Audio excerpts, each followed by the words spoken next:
Ramadan is the month of mercy. Fasting, forgiving, Ramadan, for praying, be patient, Ramadan, forgiving, and feeding, Ramadan, we love you, oh Ramadan. أعوذ بالله من الشيطان الرجيم بسم الله الرحمن الرحيم اللهم كن لوليك الحجة ابن الحسن صلواتك عليهم وعلى آبائهم في هذه الساعة وفي كل ساعة وليا وحافظا وقائدا وناصرا ودليلا وعينا حتى تسكنه أرزك طوعا وتمتعه فيها طويلا اللهم صل على محمد وعلى محمد وعجل فرجهم. أعوذ بالله من الشيطان الرجيم بسم الله الرحمن الرحيم. Peace and blessings be on you, our Hujjah Heroes. My name is Malim Samir Molidina. We are going to have our second session after we had a very lengthy first session. I hope most of you remember what we have discussed. The intention of having all this session is for you to learn something new every day in your life and to continue spreading the information that you are getting to your family members so that everybody gets into the sawab. The holy month of Ramadan is the month where the Holy Quran was revealed. When was it revealed? Anybody can tell us? Any guesses? Can I see raising of your hands? You're telling your mom? Yeah? Yeah. It's the nights of Shab-e Qadr. The Shab-e Qadr can also be on 19th, 21st, 23rd, and some say it's 27th. But we mostly, most of the hadiths are saying this on 23rd of Ramadan. So it's a very holy month indeed. And why also Ramadan is very special? Because it's a month where you get free gifts. How do you get free gifts? Yes, what kind of free gift we are talking about? What kind of free gift we are talking about? Is it PlayStation? Is it Ludo games? Is it a car? No. We are not talking about worldly items. We are talking about spiritual blessings in the hereafter. Okay? So this month also trains us to be having a very soft heart, that we can care for the needy, as we said, and we can do more good in this month than the other months. Sawa. So for now, I believe that at least once you have been reciting. And if you are doing that from now, from the first section, then you are already a winner, because you have blessed your houses. So if you have not, then let's help you, and we will recap the whole audio of the Ayatul Kursi so that you can listen it, and from today you can promise yourself and your family, let's recite this as a habit and to get that sawab. Ready? So let's see the video.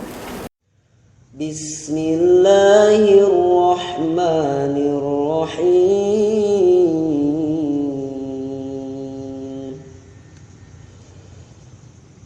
Allahu la ilaha illa huwal hayyul qayyum. La ta'khudhuhu sinatun wa la nawm. Lahu ma fis samawati wa ma fil ardh. من ذا الذي يشفع عنده إلا بإذنه يعلم ما بين أيديهم أيديهم وما خلفهم ولا يحيطون بشيء من علمه إلا بما شاء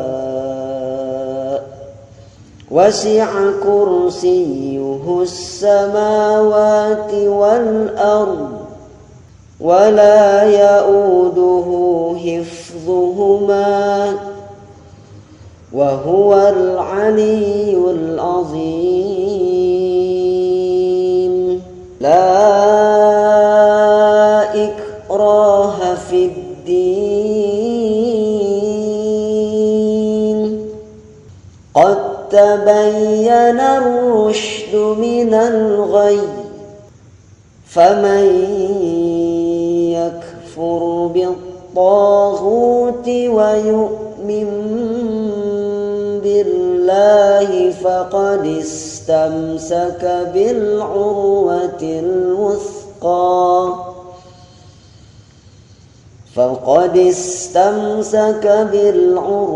الوثقى لا انفصام لها والله سميع عليم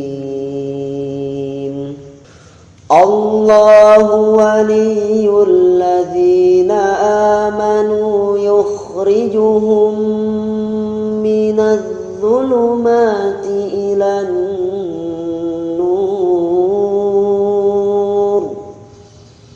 والذين كفروا أولياؤهم الطاغوت يخرجونهم من النور إلى الظلمات أولئك أصحاب النار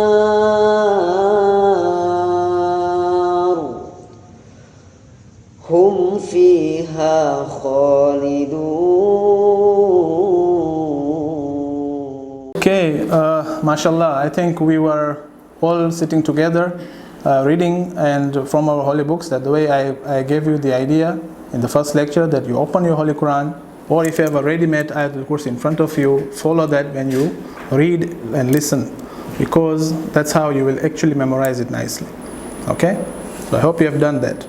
Very good. So the best way to remember these things, so I have decided, because we have going to have 6 different days, nights of these lectures, so we will break down this Ayatul Kursi every 3 lines in one session.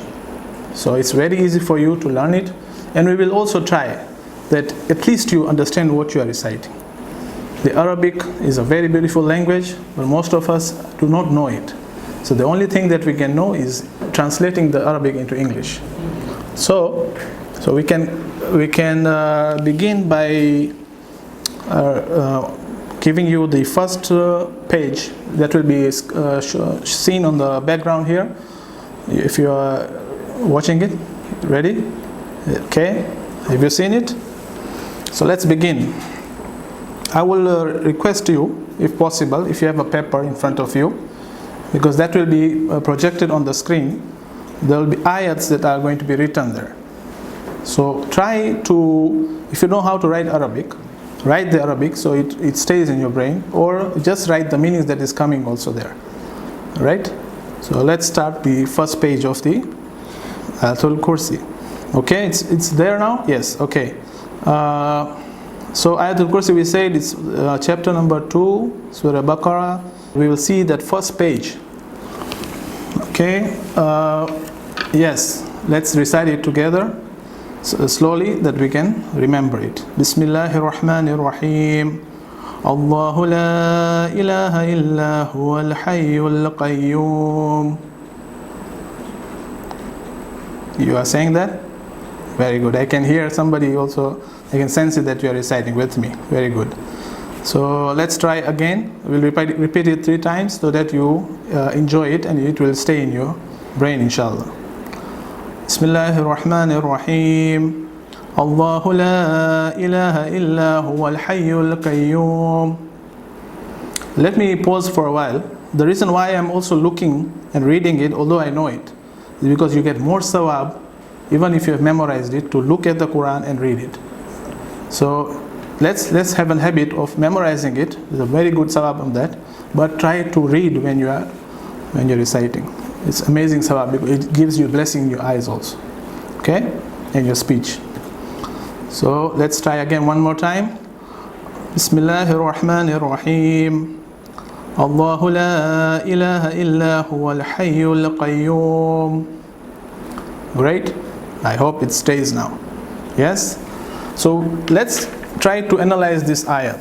I know you are very young for those analysis and tafsirs and all that, but let's try to adopt that habit. What we'll try to extract from this ayat is the Asma'ul Husna that is coming out from this ayat. Why Allah has made Ayatul Kursi very special?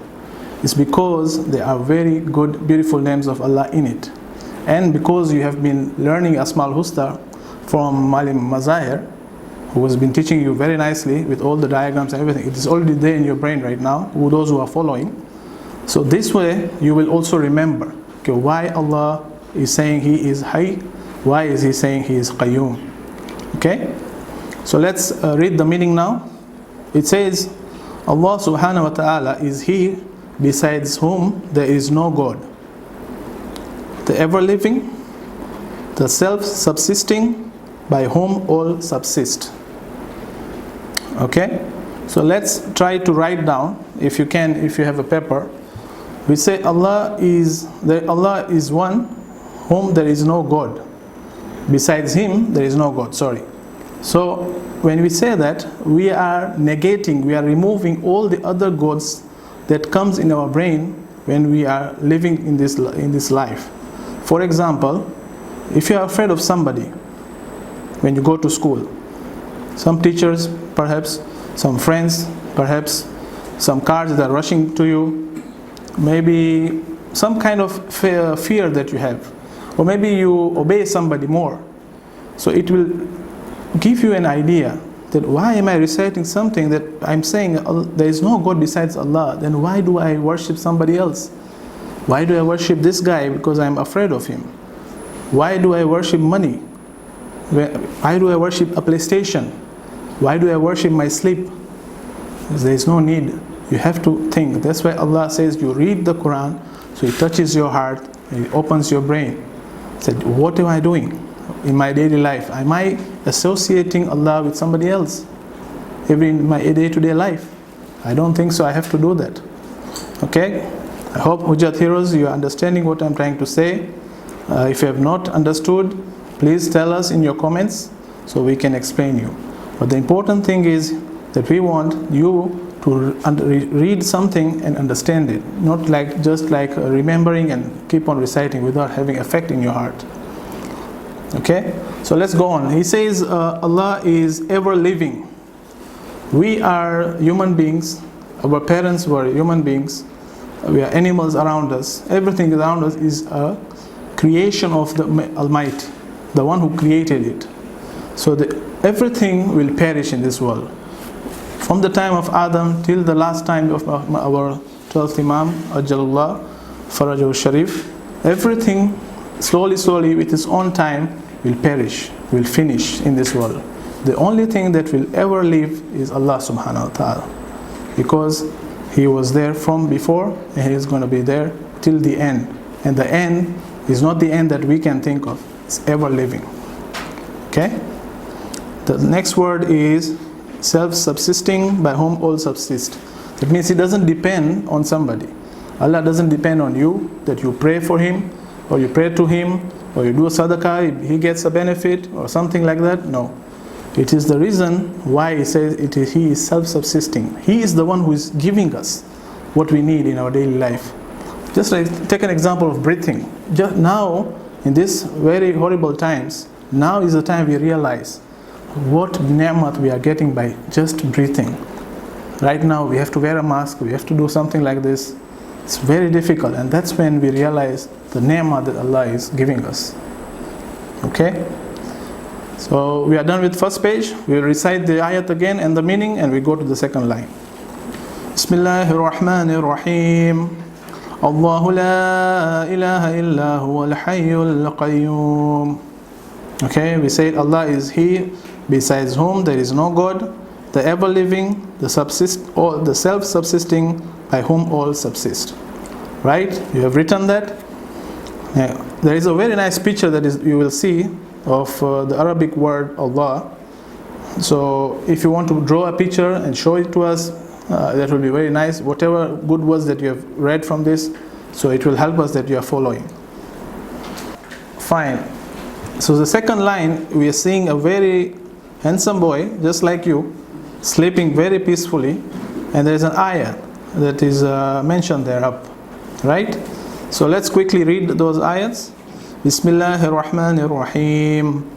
La ta'khudhuhu sinatun wa la nawm. Can we repeat? La ta'khudhuhu sinatun wa la nawm. The third time.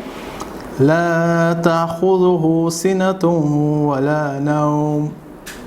What does it mean? It means drowsiness does not overtake him nor sleep.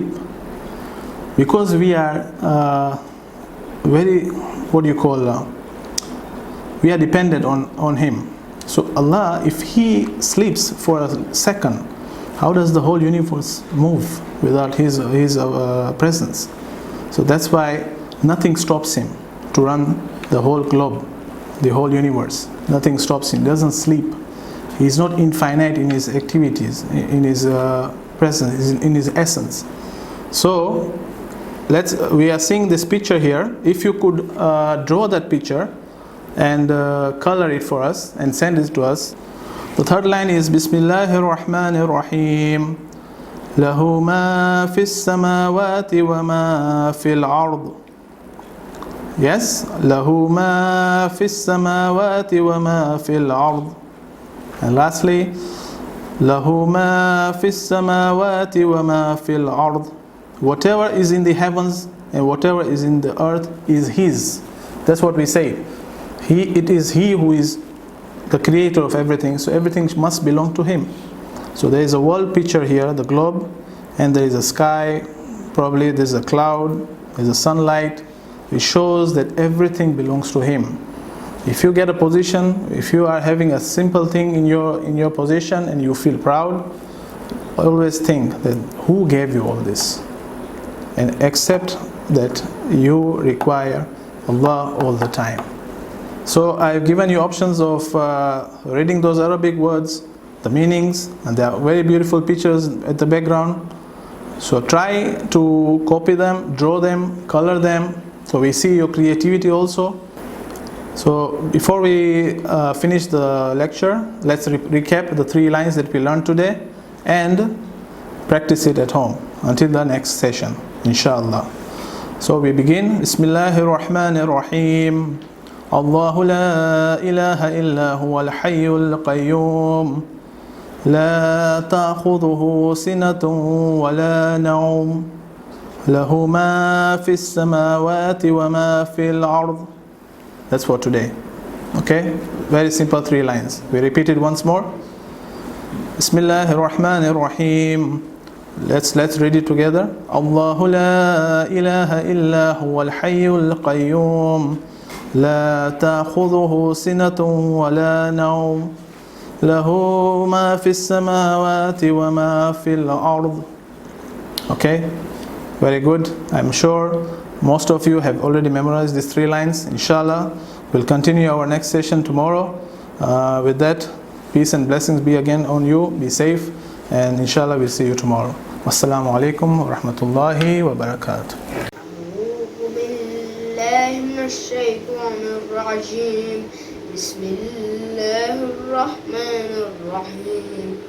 Allahumma kulli walika Hujjah ibn al-Hasan صلواتك عليه وعلى عبائه في هذه الساعة وفي كل ساعة وليا وحافظا وقائدا وناصرا ودليلا وعينا حتى تسكنه أرضك طوعا وتمتعه فيها طويلا برحمتك يا أرحم الراحمين فصل على محمد وآل محمد. Assalamu alaikum wa rahmatullahi ta'ala wa barakatuh. Fellow viewers, fellow Hujjah Heroes, hoping all of you are doing well. Your fasts have gone good, inshallah. Today we'll be continuing about our 10th Holy Imam. Inshallah, if you remember, just a recap about yesterday. We got to learn about his titles. We got to learn about his bravery, about how the rulers of that time had how harsh they were on him, how they treated the Imam, and how the Imam controlled with his patience, with his bravery, with his generosity, with his soft spoken voice as well. We got to learn that because of his characteristics, because of his attributes, everyone around him during that time actually understood and opened their eyes that, oh yes, he is the right Imam. His father passed away at a very young age. He was given two titles, Imam Naqi and Al-Hadi. Naqi meant the pure one. And why was he called the pure one? It's because of how he was, how he acted with people. Why Al-Hadi, the guide? Because he was guiding people through his role models.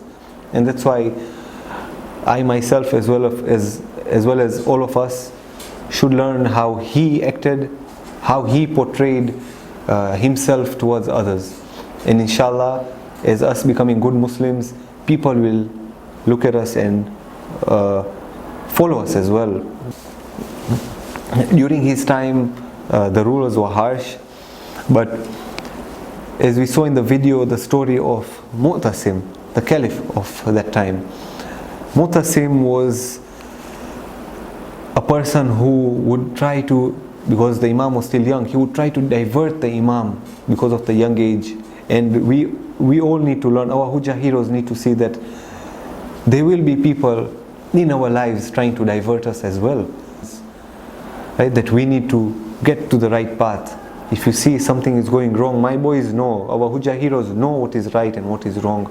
So inshallah, you will change, you will see when something is going wrong. If a person tells you, oh, let's do this, let's disturb our friend. No, you will refuse. We are the followers of Imam al-Zaman. We are the Shia Muslims. We are the people who need to stand up and be better Muslims as the world looks at us. There was a teacher who tried to, who was called by Mu'tasim to teach the Imam, our 10th Holy Imam, and to tell him what? To change the verses of the Quran. Imagine changing the verse of the Holy Quran and to teach something to the Imam which is a lie. But how did the Imam respond? He responded by refusing and teaching with the same gentle voice, with the same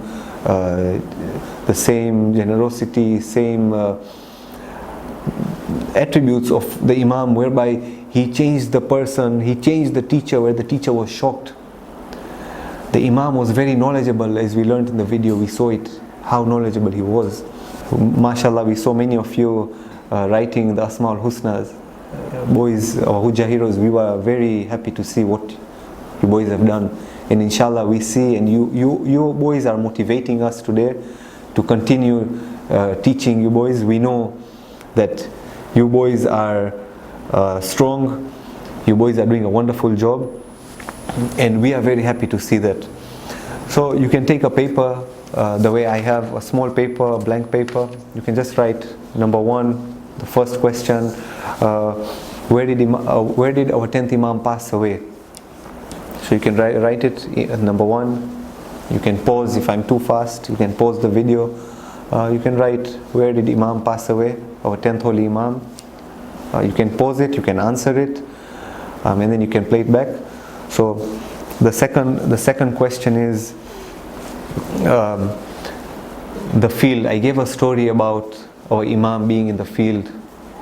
So which caliph of that time ordered our Imam to be put in the field? The third question, how did our Imam react in the field? You can write anything, you can write a sentence as well. The fourth question, what are the two titles of our Imam and its meaning? So if you boys remember, I gave two titles at the start of today and yesterday, so you can write that as well. And our fifth question, what Imam is he? What number of Imam? So we know, for example, Imam Ali alayhi salam is our first Imam. The sixth Imam, who is our sixth Imam? Jafar as-Sadiq. So who is our 10th Imam? Very easy questions. Inshallah, I hope my boys have learnt a lot today. They've seen that how our 10th Imam was. Boys, if you can continue, you can even rewatch yesterday's video of the story of Imam Naqi alayhi salam and learn about how he was. Inshallah, we try to become better people in this world. We try to help humanity in every way possible. Let's watch a short clip on the life history of Imam Ali Naqi alayhi salam. Another event of these wretched times is about Ibn as-Sakit, who was an acknowledged scholar of language rules. He was also the tutor of Mutawakkil's sons. To test his love of the Ahl Bayt, Mutawakkil asked him, "Are my two sons more respectable than Hassan and Hussein?" A true follower of Ahl Bayt, Ibn as-Sakit retorted, "Not to speak of Hassan and Hussein, Imam Ali's slave Kambar is more respectable than both of your sons." At this response, Mutawakkil became furious and had Ibn as-Sakit's tongue cut off. One of the most heinous crimes of Mutawakkil was the demolition of the grave of Imam Hussein in Karbala several times. He even wanted to dig up the Imam's body and burn it, but Mutawakkil failed in all his efforts. For example, he tried to flood the grave of Imam Hussein, but by a miracle, the river water encircled the grave and did not go over it. Mutawakkil then ordered that the whole area be plowed, including the grave. This time the horses stopped short of the grave, and despite all the efforts, the animals did not move. Now Mutawakkil turned against the pilgrims and banned them from visiting the shrine of Imam Hussein alayhi salam. He also decreed that those wanting to visit Karbala would have their fingers, hands, and feet cut off. And as it did not stop the pilgrims, he ordered that for every person to visit the shrine, one family member was to be killed. It is a strange irony of history that the tyranny of the early oppressors or the bombing of the contemporary times has actually increased the number of pilgrims visiting Karbala. Millions now visit the holy shrines. As for Al-Mutawakkil, these deeds angered many Muslims. People wrote anti-Abbasid slogans on the walls, while poets who loved Ahl Bayt expressed their feelings in their poems. Mutawakkil's cruelties aroused so much hatred that even his own children turned against him. Finally, in 250 AH, his son Al-Muntasir assassinated him. His death was a great relief for the world. Like the Bani Umayyads, most of the Bani Abbasids were enemies of the Ahl Bayt and their followers. After a brief and relatively calm period following the death of Al-Mutawakkil, cruelties against Imam Naqi and his followers were renewed by Al-Mutaz as he became the caliph.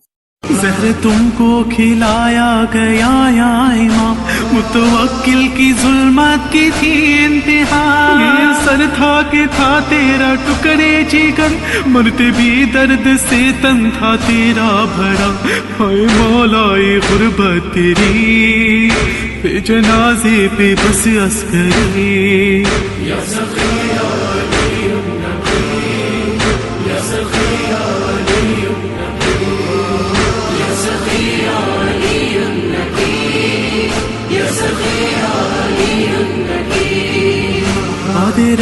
सुकून भी हुआ ना नसीब जालिमों ने किया मुनहदिम सामरा आएंगे जब ते जानी इमाम ज़मा लेगा तब बदला ये जुल्म हो बाखुदा लेके वो आएगा जुल्फ़िकार होगी तब सारे जालिम की हार राह पर है हमारी निगाहें परी देखना है जमाने को अब उस करीब आएगा गैब से जो हमारे इमाम लेगा तब सामरा का वही इंतकाम जुल्फ़िकार उस पे चल जाएगी जो भी था कातिले असगरो मोहसिनो फातिमा सामरा और बकिया के जालिम सुनो गैब से इब्ने ज़हरा एक दिन आएगा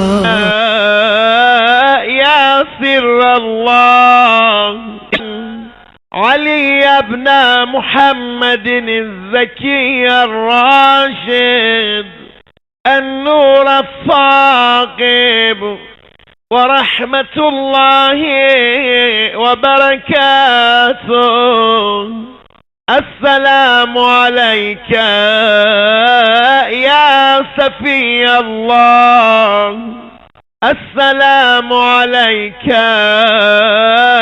يا سر الله السلام عليك يا حبل الله السلام عليك يا آل الله.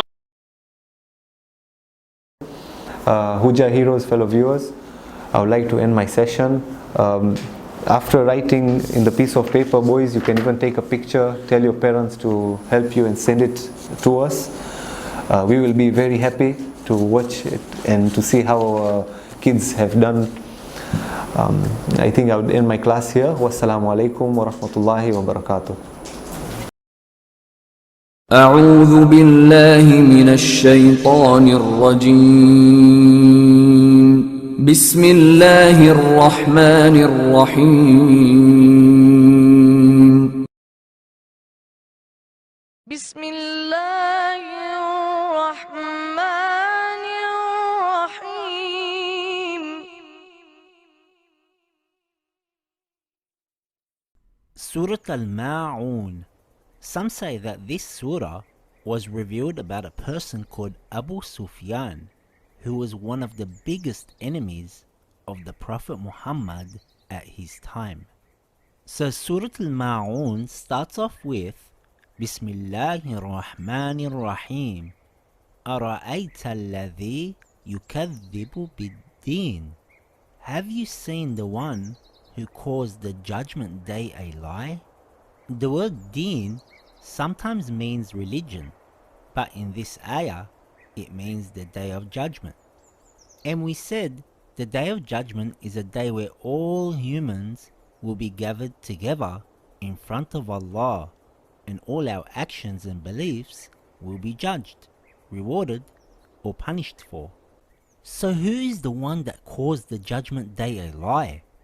The next verse explains, فَذَلِكَ الَّذِي يَدُعُّ الْيَتِيمِ. The one who treats the orphans really bad and really harsh. Imagine a person who has no parents and is treated really bad, yelled at and pushed around. No one would like that. The next verse says, وَلَا يَحُدُّ عَلَى طَعَامِ الْمِسْكِينِ, and never encourages others to feed the poor and the needy. If you see a poor person and you don't have any money or food to give them, you would at least tell others to help the poor person. But these people don't just push around the orphans, they never tell others to help the poor. These people who don't believe in the Day of Judgment don't care about good deeds or rewards and punishment.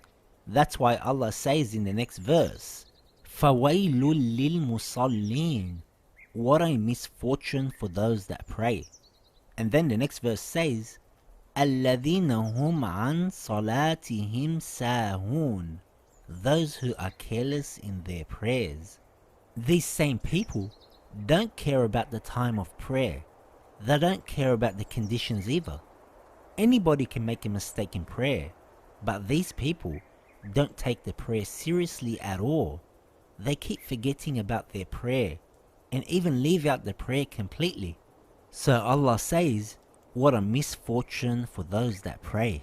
The next verse says, الَّذِينَ هُمْ يُرَاءُونَ, those who do things only to be seen by others. So for example, they will only pray in front of others to show off, or they will only pay some money to the poor in front of others to look good, but they will never help or pray when no one is looking. The next verse says, وَيَمْنَعُونَ الْمَاعُونَ, and they don't even help out in the smallest things. The word ma'un means a small thing, which is not worth much money, that neighbors usually take from each other, like some salt, matches, a cup, and so on. If your neighbor came knocking on your door asking for some salt, you would at least give them some if you had it. But these people won't even give a small amount of anything. So from the start of this surah, it talks about some bad qualities, treating orphans badly, not telling others to help the poor, being careless in prayer, showing off, and not even giving the smallest things to your neighbors. All these bad qualities are because they rejected the Day of Judgment. The Day of Judgment is one of the main usul ad-din. Every Muslim must believe in them. If you don't believe in any of them, you will not be considered a Muslim. The person that rejects the Day of Judgment doesn't care about reward and punishment. That's why it's easy for them to have these qualities. So this surah is teaching us that we should treat the orphans kindly. If we can't afford to help the poor, we should encourage others to help the poor. We should take our prayer seriously for the sake of Allah only, not to show off. We should be kind to our neighbors and give them even the smallest things if they need it. If we do these things sincerely for the sake of Allah, we can truly say we believe in a Day of Judgment, and hopefully we will see our rewards on this day, insha'Allah. صدق الله العلي العظيم.